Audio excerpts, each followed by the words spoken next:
The lecture hall on Station Apex 9 hummed with the usual pre-class chatter, a symphony of clicks, whistles, and translated speech that made Professor Velkrin's upper mandibles twitch with satisfaction.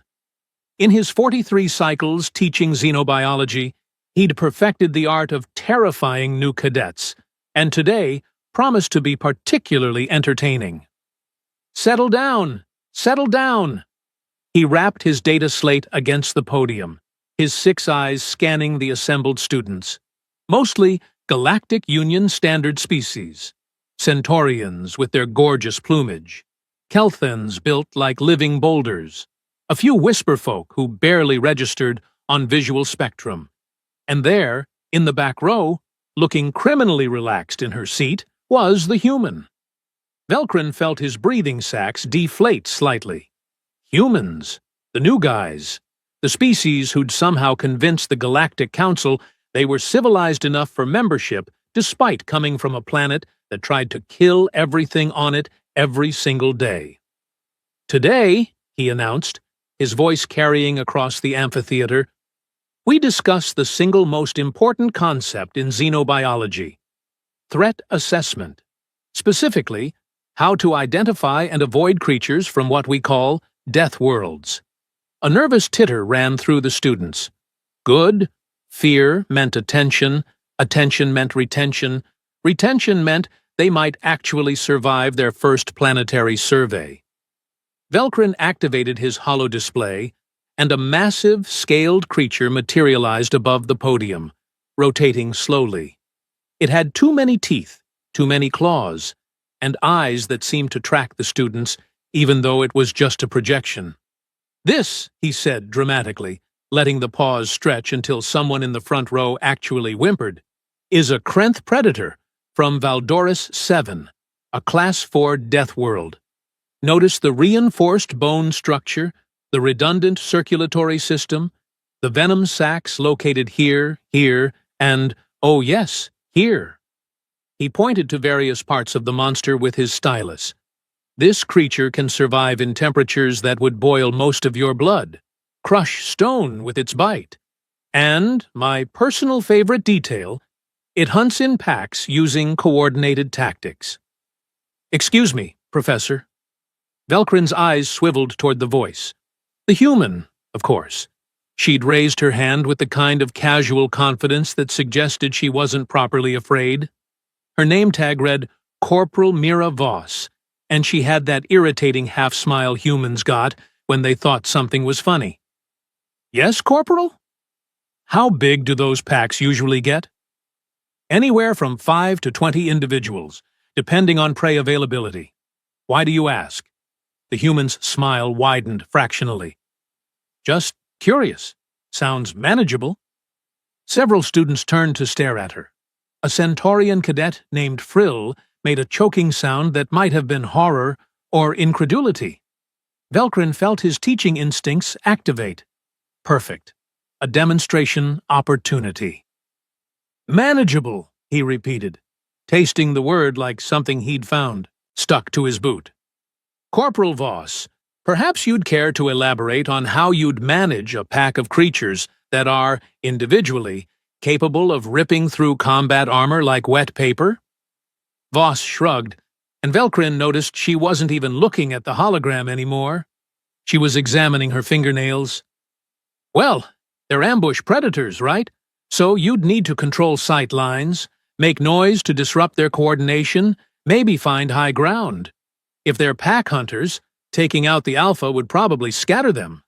Pretty standard anti-pack tactics." The lecture hall had gone very, very quiet. Velkrin's mandibles clicked together. Twice. "Standard," he said. "Anti-pack tactics." "Sure, I mean, wolves hunt in packs. So do raptors. You adapt." "Wolves." Velkrin pulled up his data slate, claws dancing across the surface. "Ah, yes, Canis lupus, from Earth. Let me share something interesting with the class." He flicked his wrist, and the Krenth predator vanished, replaced by a creature that looked, honestly, rather pathetic in comparison. Fuzzy. Almost cute.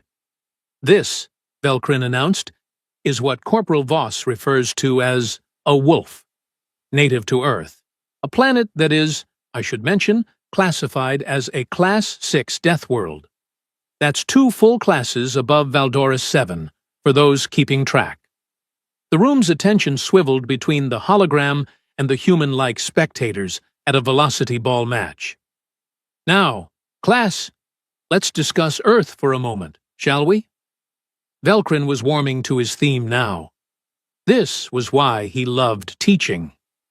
A planet where the atmosphere contains enough oxygen to make most of you dizzy within minutes, where the gravity is 1.3 times standard, where the local star bombards the surface with enough radiation that most species would require shielding just for a casual stroll, where the weather systems are so violent they have names like hurricanes and tornadoes that can level entire settlements. He advanced to the next slide. And this is what evolved there. The images came rapid fire now.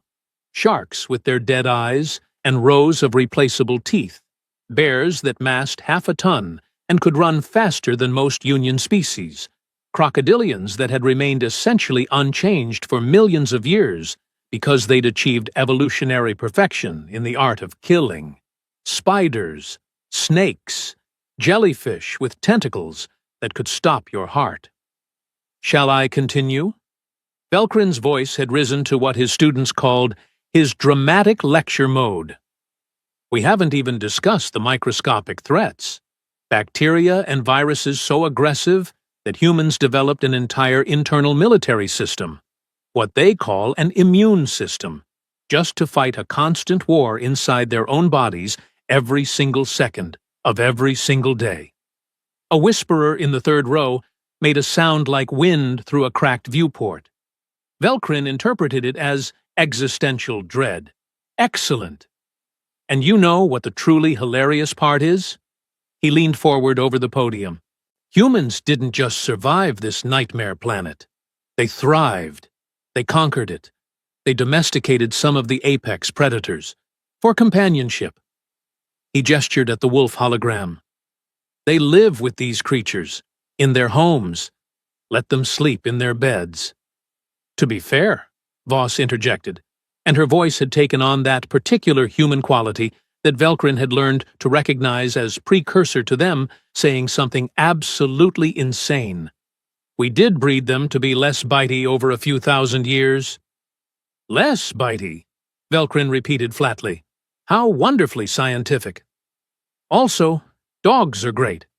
Best species modification humans ever did, if you ask me. I didn't ask you, Corporal. You kind of did, sir. Velkrin's mandibles twitched. The human was smiling again, and several other students were making sounds that might have been the multi-species equivalent of suppressed laughter. He was losing control of his lecture. Time to reassert dominance. Let's try a thought experiment, he said, his tone sharpening. Imagine, if you will, that you encounter a creature from a death world. What's your first response? Run, said Frill immediately. Hide, suggested a Kelthan named Bront. Call for backup, added someone from the middle rows. All excellent survival strategies, Velkrin agreed. He turned his gaze on Voss. Corporal, what would you do? The human appeared to actually consider the question, her head tilting in that peculiar way humans did when thinking. Depends on the creature, I guess. Is it territorial? Hungry? Protecting young? What's its threat display look like? Is it actually aggressive or just scared? Let's say it's aggressive, actively hunting you. Then I'd assess whether I could fight, flee, or negotiate. Negotiate. Velkrin's voice could have frozen hydrogen. With a death world predator. Why not? Intelligence exists on a spectrum. If something's smart enough to hunt, it's smart enough to make risk-reward calculations. Make yourself a difficult target, and maybe it decides you're not worth the calories. The logic was, irritatingly, sound. Velkrin changed tactics. New scenario. You're on a survey mission. Your team encounters a creature that's clearly from a high-threat environment. It's massive, covered in natural armor, has multiple weapon systems, biological or otherwise. Your team leader freezes. What do you do? Take command, Voss said without hesitation. Assess the threat, establish defensible position, implement extraction protocols. Just like that. Just like that. And you believe you're qualified to make those decisions? Something shifted in the human's expression.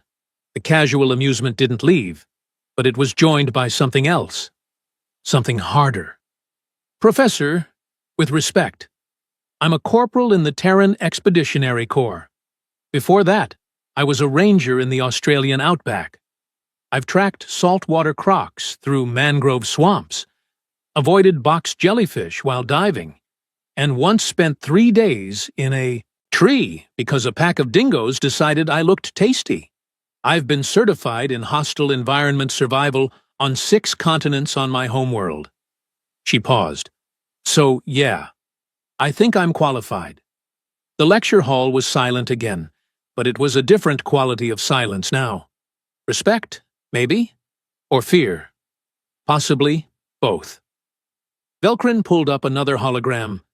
This one showed a massive, shambling creature with claws like scythes and a mouth that unhinged in a way that suggested it could swallow prey whole. This is a Grellhound from Terminus Prime, a Class 7 Deathworld. One of the highest threat classifications we have. Aggressive, adaptable, and with a metabolism that requires it to consume twice its body weight weekly. How would you handle this, Corporal? Voss studied the hologram, her eyes tracking over the creature's features with an intensity that made Velkrin suddenly, uncomfortably aware that he was watching a predator evaluate prey. Well, she said slowly, assuming standard engagement isn't an option and I can't just orbital strike the area. She grinned, and Velkrin saw her teeth. They were small, flat, but there were a lot of them, and they were white and even, and somehow more unsettling than any fang. I'd probably go for the joints. That armor plating looks comprehensive, but it has to articulate somehow. Knees, elbows, neck joints. Disable mobility first, then worry about killing it if necessary. You're assuming you could get close enough. I'm assuming I'd have to. If it's really that aggressive, running just makes you prey. Velkrin felt something uncomfortable settling in his lower digestive sac. He'd taught this class for 43 cycles. He'd used these shock tactics on hundreds, thousands of cadets. Most species fell into predictable patterns: flight, freeze, or outsource the problem to someone better equipped. Humans, apparently, had a fourth option: fight. Tell me, Corporal Voss, he said, deciding to push one more time. Have you ever actually encountered a Deathworld predator in the field? Besides myself? The question hung in the air like a grenade with the pin pulled. I beg your pardon? Voss stood up, and Velkrin noticed that several nearby students instinctively leaned away. She wasn't particularly tall by human standards, maybe 1.6 meters, and her build was compact rather than imposing. But something about the way she moved, all loose-limbed confidence and contained energy, set off every prey species instinct in the room. Professor, humans are from a Class 6 Deathworld. We evolved in competition with some of the most efficient killers our planet produced. And we didn't just survive, we won. We're persistence hunters who can track prey for days until it literally dies of exhaustion. We're one of the only species on Earth that can throw objects with accuracy and force. We can eat a huge variety of foods, including things that are actively trying to poison us, because we decided they were delicious. Our bodies are packed with redundant systems and can survive injuries that would kill most species. She smiled again, and this time there was nothing soft about it. So, when you show me holograms of creatures from Deathworlds and ask how I'd handle them, yeah, I'm bringing a certain perspective to the table. I grew up on a Deathworld. I am, by Galactic Union classification, a Deathworld organism. Velkrin's breathing sacs had forgotten how to process oxygen efficiently. Now, Voss continued, her voice conversational again, I'm not trying to be disrespectful, sir. You're absolutely right that threat assessment is crucial. But maybe, and I'm just suggesting this, maybe having someone in class who actually has lived experience with Deathworld conditions might be, I don't know, a resource rather than a problem. The silence stretched. Then Frill, of all people, raised a wing. Professor, I have a question. Yes? Velkrin managed, grateful for the interruption. If humans are Deathworld organisms, why did the Council accept them into the Union? It was a fair question, one Velkrin had wondered about himself during late-night sessions with fermented plant matter. Because, Voss answered before Velkrin could, we're also really good at not being Deathworld organisms when we need to be. We adapt. It's kind of our thing. That's not disturbing at all, muttered Bront. Oh, it gets better, Voss said cheerfully, sitting back down. Want to hear about the time I wrestled a kangaroo? No, said Velkrin automatically. So there I was, taking a shortcut through the bushland. Velkrin realized with the kind of creeping horror usually reserved for discovering hull breaches that he'd completely lost control of his lecture. The human was now regaling the increasingly horrified and fascinated students with a story involving a creature called a kangaroo that apparently had legs powerful enough to disembowel predators with a single kick, and she'd decided the appropriate response to encountering one was physical combat. It was mostly defensive on my part, Voss was saying, gesturing with her hands. They're actually pretty chill if you don't get too close during mating season. This one just got startled and... Corporal! Velkrin's voice cracked across the amphitheater. Perhaps we could return to the actual curriculum? Voss had the grace to look slightly abashed. Sorry, Professor. Got carried away. Clearly. Velkrin pulled up his next series of slides, determined to regain some educational authority. As I was saying before our tangent, Deathworld creatures share certain characteristics. Efficient energy usage, multiple defense mechanisms, heightened sensory awareness. Oh, like humans, Frill chirped helpfully. Velkrin's mandibles locked up mid-click. We do have pretty good pattern recognition, Voss agreed. Comes from needing to spot predators in long grass. And humans can throw things accurately, added Bront, who was apparently taking notes now. That's a hunting adaptation, correct? Among other things, baseball, cricket, warfare, you know. Multi-purpose skill. Warfare, Velkrin repeated, seizing on the word. Yes, let's discuss that. Class, humans engaged in organized combat with each other for thousands of years before achieving space capability. Continuous warfare, using increasingly sophisticated weapons, while simultaneously developing culture, art, and philosophy. He turned to Voss. Explain that to your classmates, Corporal. How does a species survive when its greatest threat is itself? For the first time, Voss looked uncomfortable, and Velkrin felt a small surge of vindication. That's complicated, sir, she said finally. I have time. We compete, Voss said after a long pause, for resources, territory, ideology, but we also cooperate on scales that are pretty unprecedented. Tribes became cities, became nations, became global civilizations. We fight, yeah, but we also make peace. We hold grudges for generations and form alliances that span continents. We're contradictory like that. Terrifying like that, Frill whispered, just loud enough to carry. Maybe, Voss admitted, but we're also the species that'll risk our lives to save a complete stranger. That'll adopt orphaned animals from other species and raise them as family. That creates art and music and literature about connection and love and hope. She met Velkrin's gaze steadily. We contain multitudes, Professor. That's what makes us human. Velcrin found himself looking at the human cadet with new eyes, multiple perspectives colliding in his highly developed brain. She was small, by galactic standards, fragile-looking, with her soft skin and minimal body armor, and those strange, forward-facing eyes that marked her as a predator species. But she'd grown up on a planet that made Station Apex 9 look like a resort spa. She carried herself with the confidence of something that had spent its entire evolutionary history clawing its way to the top of the food chain.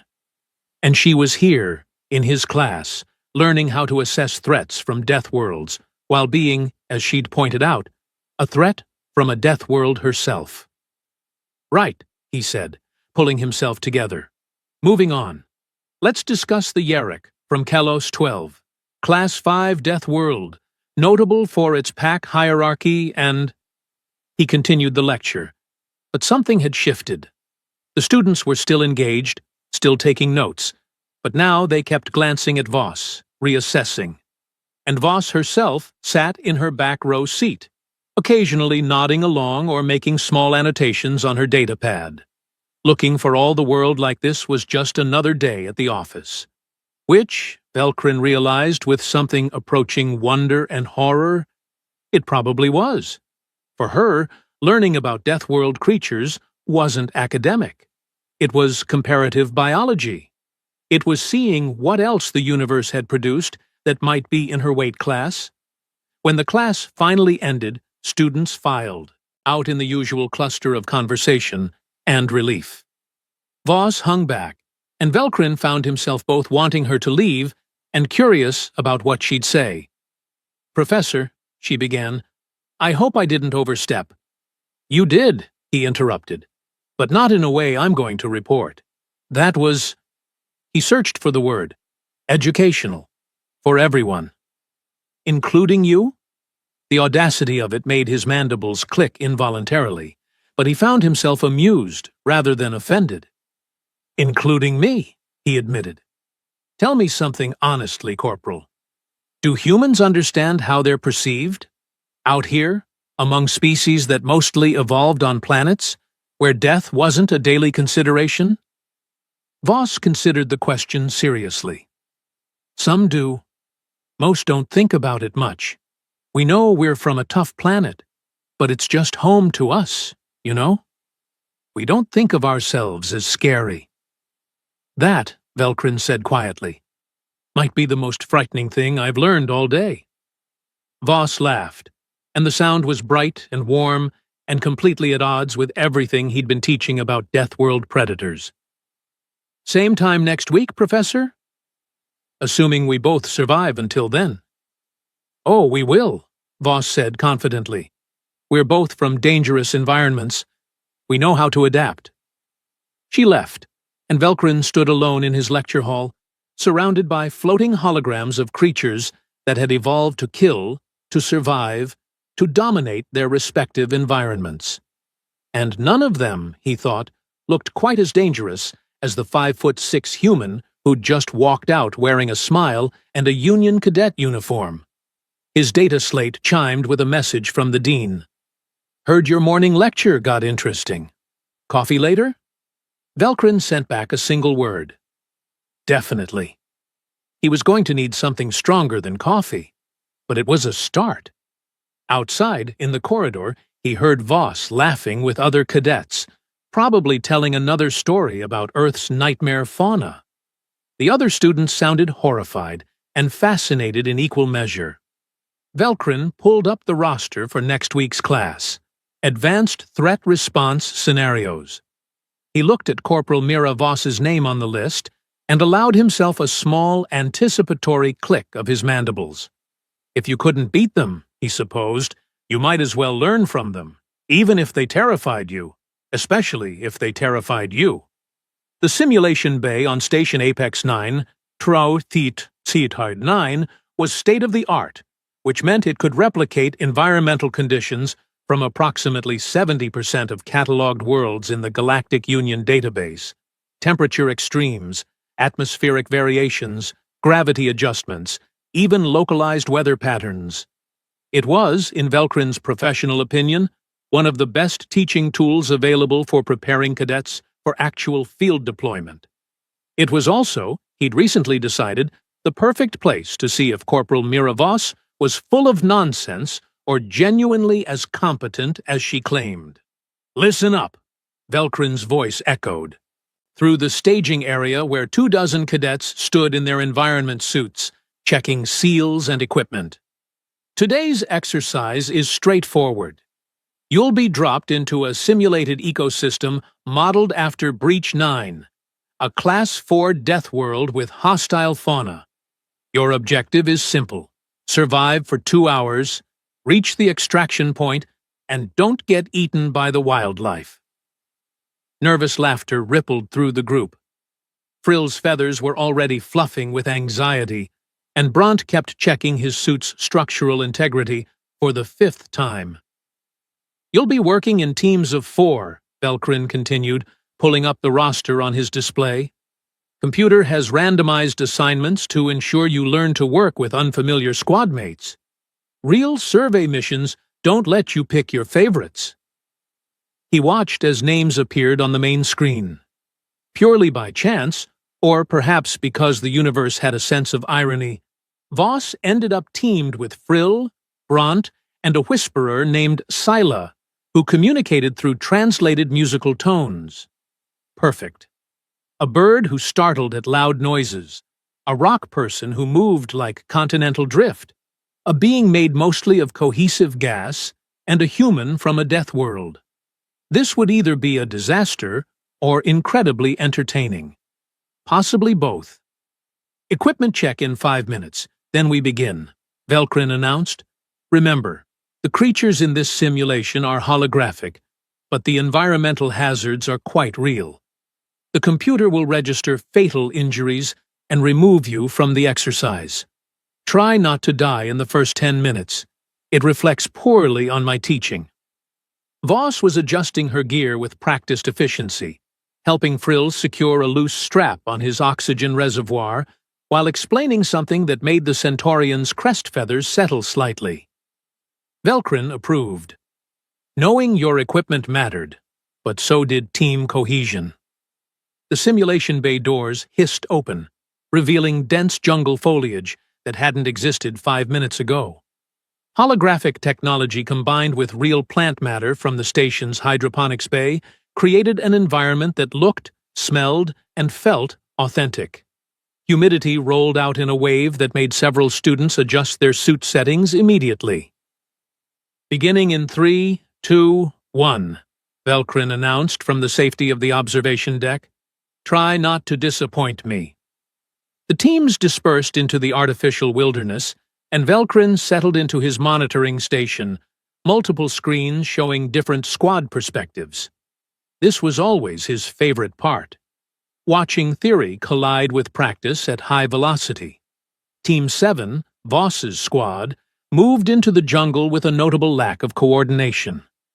Frill kept jumping at shadows, his wings twitching at every sound. Bront bulldozed through vegetation with all the subtlety of a meteor impact. Scylla drifted along, making worried harmonic sounds that the translator rendered as variations of, "This seems unwise."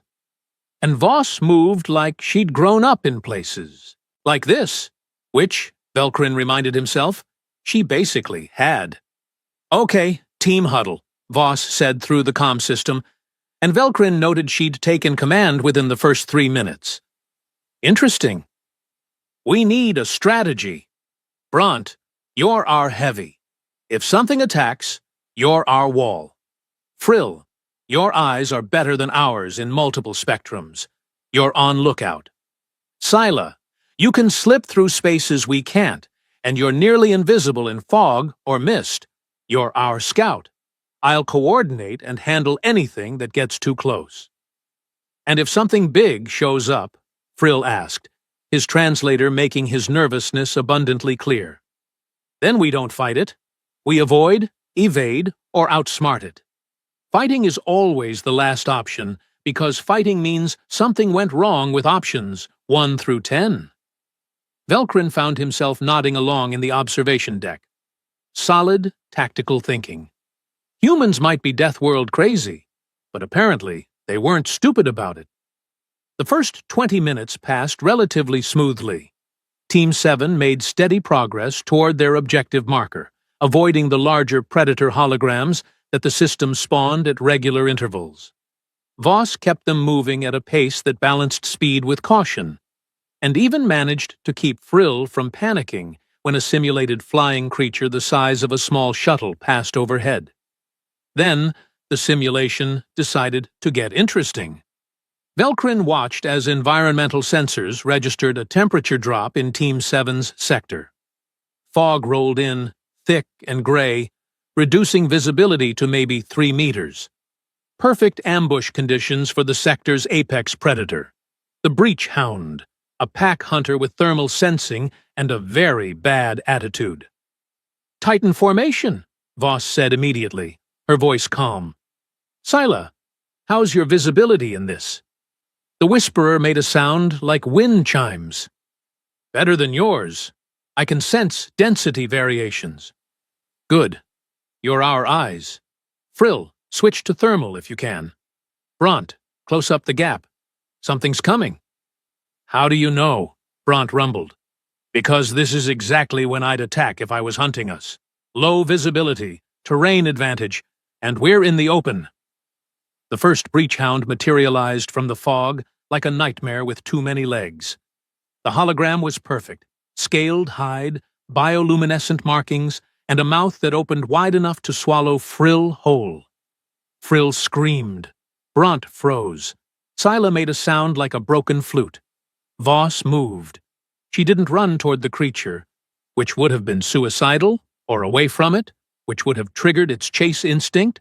Instead, she grabbed a broken branch from the ground and hurled it at a 45-degree angle to their left. The branch crashed through foliage with significant noise. The breach hound's head snapped toward the sound, its predator brain momentarily confused about which target to prioritize. "Move, now! Quiet!" Voss hissed, and Team 7 scrambled perpendicular to both the creature and the distraction, Voss herding them like a border collie with particularly dense sheep. They made it 15 meters before the breach hound realized it had been fooled. It turned, tracking them, but by then they'd reached a rocky outcropping that Bront could wedge himself into, creating a defensive choke point. "It won't come in here," Voss said, breathing hard but controlled. "Too narrow for its body mass. It'll wait us out, or lose interest." "How long?" Frill managed, his whole body trembling. "Depends on how hungry the simulation programmed it to be. Could be minutes, could be longer." It turned out to be 7 minutes, which Velkrin noted was exactly the average attention span for breach hounds in the wild before they decided prey was too much trouble. The creature eventually loped off into the fog, and Team 7 resumed their trek. Velkrin pulled up comparative data on his screens. Other teams were doing adequately. Team 3 had already lost one member to a simulated toxic plant. Team 5 was hopelessly lost despite having a map. Team 1, led by a hotshot Kelthan named Grex, who'd been talking up his survival skills, had somehow managed to anger a herbivore hologram that was now chasing them in circles. But Team 7, despite their initial coordination problems, was making solid progress. And every time something went wrong, which in a Deathworld simulation was frequently, Voss had a response ready. Quicksand analog? "Stop moving. Bront, lie flat and spread your weight. Frill, grab that vine. We'll pull him out." Territorial flying predator? "Don't look at it directly. That's a threat display. Back away slowly while facing it. Let it think it won." Swarm of insect holograms? "Scylla, can you create an air current? If we can't outrun them, we change the airflow and disrupt their navigation." Each problem got a solution that was equal parts practical knowledge and improvised creativity. Velkrin found himself taking notes, which was unusual since he was supposed to be the one teaching. The final test came at the 90-minute mark, when the simulation threw its biggest challenge. A pack of 6 breach hounds, coordinated and hungry, between Team 7 and their extraction point. Velkrin leaned forward in his seat. This was the scenario that typically forced teams to either take a much longer alternate route or attempt direct confrontation, which usually resulted in simulated casualties. He was curious to see how the human would handle it.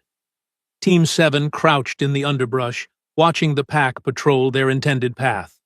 6 holograms, each one a perfect killing machine, working together with the kind of tactical awareness that made them apex predators. "We can't fight 6 of those," Frill whispered, his earlier panic replaced by resigned despair. "No," Voss agreed. "We can't." "The alternate route adds 40 minutes to our time," Brandt noted. "We'd miss extraction window." "Also not acceptable," Voss said. She was quiet for a long moment, and Velkrin could almost see her brain working through scenarios. "Okay, new plan. It's weird, but stay with me." "Weird how?" Sila's musical tones conveyed deep suspicion. "We're going to steal their kill." 3 sets of confused alien expressions turned toward her. "Breach hounds are pack hunters," Voss explained quickly, "which means they follow behavior patterns. They're currently in patrol mode, which means they already have a kill nearby that they're protecting. If we find their food cache and make them think a bigger predator is stealing it, they'll either abandon this position to chase us off or investigate the threat. Either way, we create an opening." "That's insane," Frill said. "That's brilliant," Brandt countered. "That's both," Sila chimed. "How do we find their cache?" Frill asked. Voss pointed. "See how they're patrolling in a circle? They're not randomly wandering. They're maintaining distance from a central point. Cache is probably in that dense thicket, where it's defensible." "And how do we convince them a bigger predator is there?" Voss grinned, and Velkrin felt that now familiar chill of watching a human plan something objectively unhinged. "We fake it. Brandt, how loud can you make vibrations in the ground?" "Very loud." "Why?" "Because big predators have heavy footfalls." "Sila, can you create low-frequency sounds?" "Within my range, yes." "Frill, I need you to do something terrifying with those wings of yours. Biggest, most aggressive display you can manage." "You want me to pretend to be a predator?" "I want you to sell the idea that something very large and very angry is at their food cache. We make them investigate, and we slip past while they're distracted." It was, Velkrin had to admit, completely absurd. It was also tactically sound in a way that made his teaching brain light up with appreciation. Team 7 moved into position. Brandt planted himself near the thicket and began rhythmically slamming his mass into the ground, creating tremors that registered on Velkrin's sensors. Sila wove through the fog, generating low, resonant tones that sounded like something massive growling. And Frill, despite his fear, spread his wings to their full impressive span and created shadows that flickered through the mist like something huge moving through the trees. The breach hounds noticed immediately. Their patrol pattern broke. They clustered together, pack communication evident in their body language.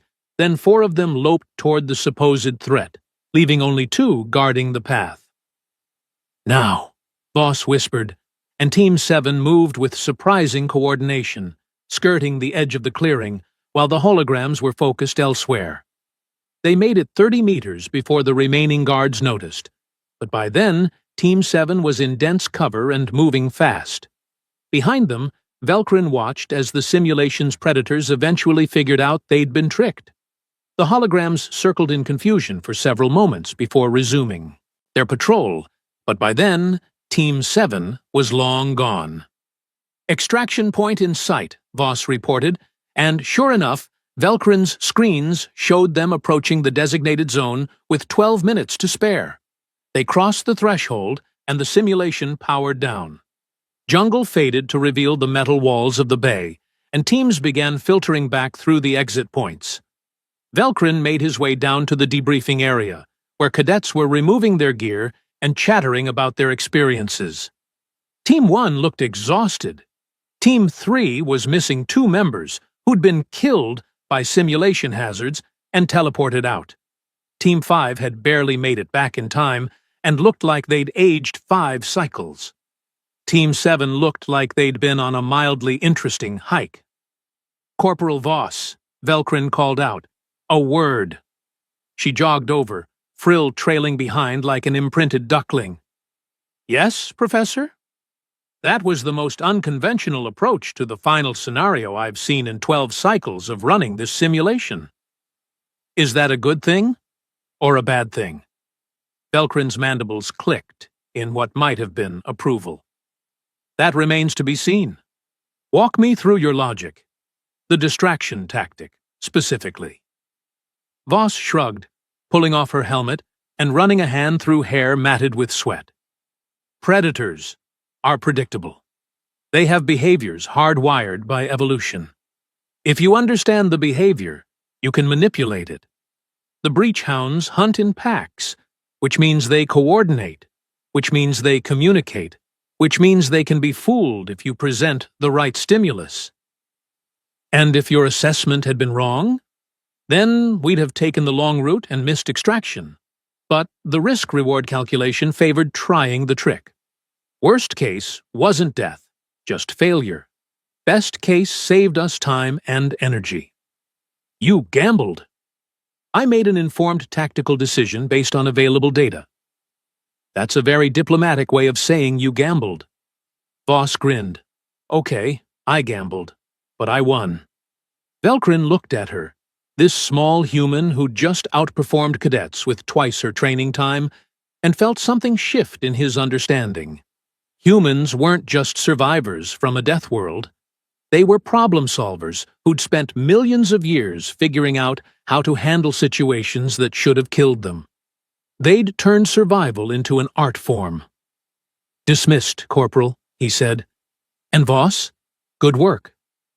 Her smile could have powered a small station. "Thanks, Professor." The debriefing session that followed was enlightening in ways Velkrin hadn't anticipated. He went through each team's performance, highlighting successes and failures, but his attention kept drifting back to Team 7's recording. "Notice here," he told the assembled class, showing the clip of Voss throwing the branch to distract the first breach hound. "Corporal Voss doesn't try to fight a creature that outmasses her by a factor of 10. She uses environmental awareness and understanding of predator behavior to create an opportunity for escape. This is textbook Deathworld survival. Don't be stronger. Be smarter." "But sir," Grex interjected, his pride still wounded from his team's poor showing, "that only works if you already know the creature's behavior patterns. In a real first contact scenario with unknown fauna, you wouldn't have that information." "Valid point," Velkrin acknowledged. "Corporal, response?" Voss stood from her seat. "You'd fall back on universal principles. Most predators have chase instinct. Most territorial creatures respond to threat displays. Most pack hunters coordinate through communication. If you understand the underlying biology and evolutionary pressures, you can make educated guesses even about species you've never encountered." "That's still guessing," Grex pressed. "Sure, but informed guessing based on xenobiological principles is better than panicking or fighting something you can't beat. You observe, you hypothesize, you test carefully, and you adapt based on results. It's basically the scientific method, just applied with higher stakes." Velkrin found himself nodding along. Which brings us to today's actual lesson, buried somewhere under all the excitement. Threat assessment isn't about memorizing every dangerous species in the galaxy. It's about understanding patterns, principles, and most importantly, your own capabilities and limitations. Some of you today tried to fight when you should have fled. Some of you fled when you could have solved the problem with simple observation. The key is matching your response to the situation. He pulled up a comparison chart showing all teams' results. Team 7's efficiency rating was significantly higher than average, despite having what looked like, on paper, the most problematic team composition. Team 7 succeeded not because they had the best equipment or the most experience, but because they communicated, adapted, and leveraged each member's strengths. Brant's physical power, Frill's sensory capabilities, Sila's unique mobility, and Voss's tactical knowledge combined into something more effective than the sum of parts. Plus, Voss is scary, Frill added cheerfully, apparently having overcome his initial terror of his human teammate. I prefer competent, Voss said dryly. You threatened to wrestle a holographic predator if we didn't keep moving. I was motivating you. It was terrifying. But you moved, didn't you? The class laughed, and Velkrin allowed it. Morale mattered, especially after a stressful simulation. As students filed out, chattering about their experiences and already forming friendships across species lines, Velkrin found himself approached by the dean, an elderly centaurian named Thex, whose tenure predated the station itself. Interesting session, Thex observed, his translator giving his words a dry quality. The human continues to be educational, Velkrin admitted. She's caused quite a stir among the faculty. Half think she's the best cadet we've had in years. The other half think she's a disaster waiting to happen. What do you think? Thex's head tilted in consideration. I think she's exactly what the Galactic Union needs right now. We've spent centuries developing protocols based on the assumption that dangerous situations should be avoided at all costs. But the universe keeps expanding into territories we can't avoid, and we need personnel who can handle genuinely hostile environments. He gestured toward where Voss was demonstrating something to a cluster of interested cadets. She's not reckless. She's experienced in ways most Union species simply aren't. That's valuable. Or dangerous. Often both, like most valuable things. Velkrin watched as Voss apparently finished her story, because the cadets around her were making expressions of universal shock and disbelief. Whatever Earth creature she'd just described had clearly violated several laws of sensible biology. Permission to adjust the curriculum? Velkrin asked suddenly. Thex's eyes brightened with interest. Explain. We've been teaching threat avoidance because that's worked for Union species for millennia. But Corporal Voss has demonstrated repeatedly that there's another approach. Threat management. Understanding hostile organisms well enough to coexist with them, even temporarily. It's a skill set humans developed by necessity, but one that could benefit all Union personnel working in frontier regions. You want to incorporate human Deathworld survival techniques into our xenobiology program? I want to learn from the fact that humans survived on a Class 6 Deathworld and came out of it confident enough to pet the predators. There's something there worth studying. Thex was quiet for a long moment. Then, his crest feathers ruffled in what might have been approval. Approved, but Velkrin, make sure she doesn't get anyone killed while you're experimenting with new teaching methods. She's kept everyone alive so far. Continue that trend. The semester progressed, and Velkrin found his classes evolving in unexpected ways. Voss became something between a teaching assistant and a case study, offering perspectives on hostile environments that no textbook could provide.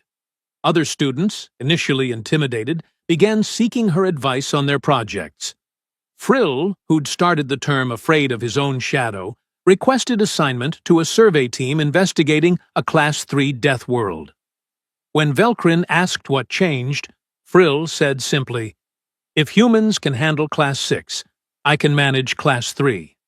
Voss showed me fear is normal, but it doesn't have to be paralyzing."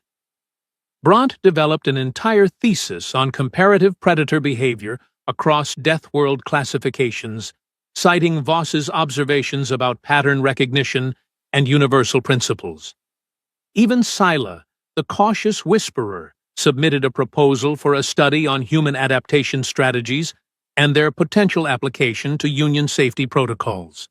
The final exam was predictable in its unpredictability.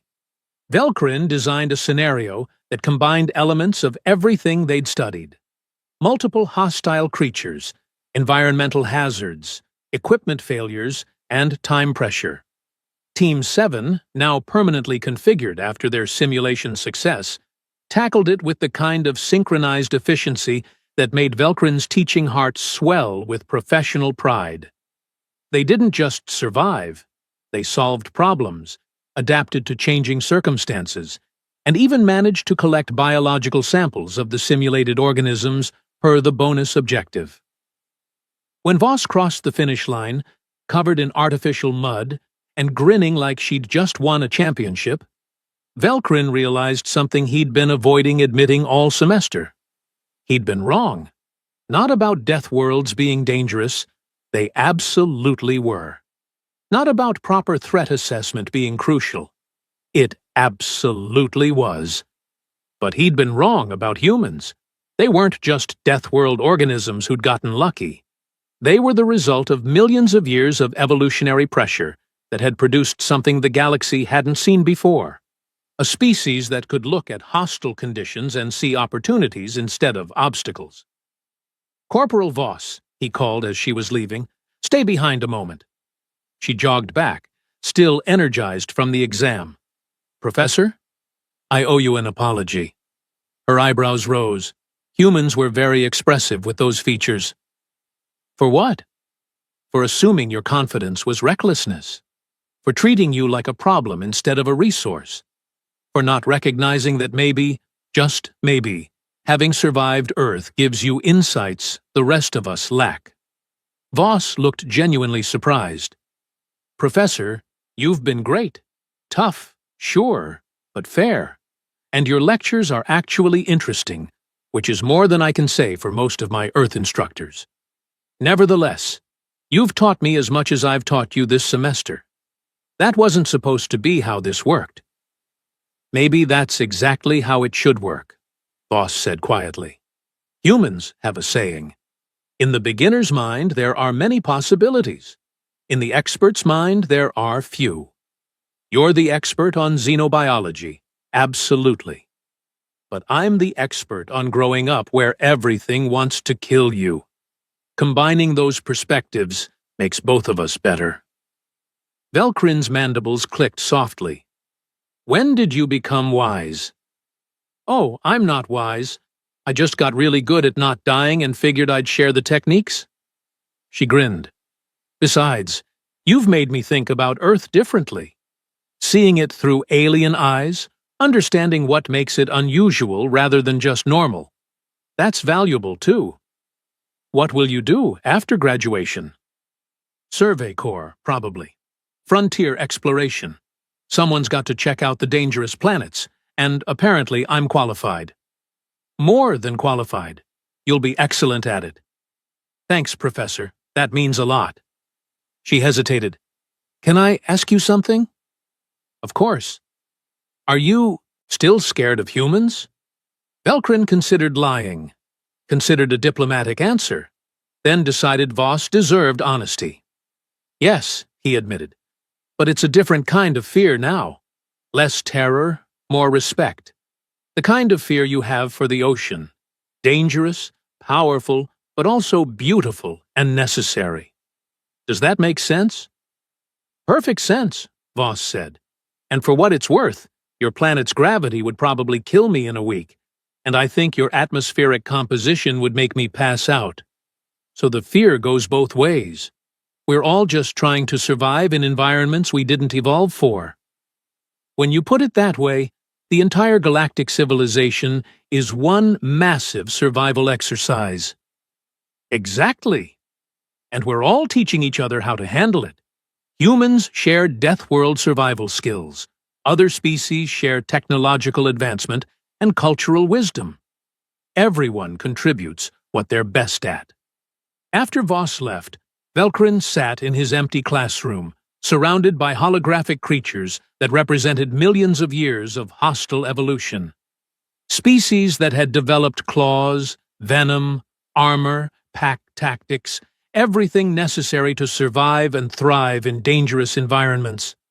And then there were humans, who'd developed something perhaps more powerful than any biological weapon: the ability to look at danger and figure out how to live with it, adapt to it, even in their own strange way, befriend it. His data slate chimed with next semester's roster. More cadets, more species, more challenges. And there, listed as a guest lecturer for the Advanced Survival course, was Corporal Mira Voss. Velkrin's mandibles clicked in what was definitely amusement this time. The galaxy was getting more interesting. And maybe, just maybe, having a few Deathworld humans around wasn't such a bad thing after all.